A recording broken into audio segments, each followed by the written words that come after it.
How to use ChatGPT without phone number. Now it's not a matter of phone number. Now ChatGPT is even usable without having an account itself. So you don't even need an account to use ChatGPT. So right here you can see I'm on incognito tab, by the way. When I go to chatgpt.com, here I can simply ask whatever else that I want to ask here, and it will give me the response from the mini version of ChatGPT. And if I want to unlock advanced versions, then only I need to log in and create an account by the premium plan or whatever else it is.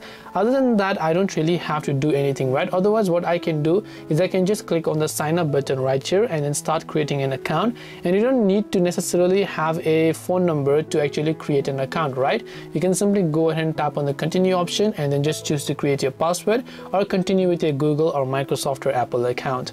So I hope this video helped you. If you have got any more questions, queries, or doubts, feel free to also leave them down in the comment section below. As always, thank you very much for watching till the end of this tutorial, and as always, see you soon in our next video.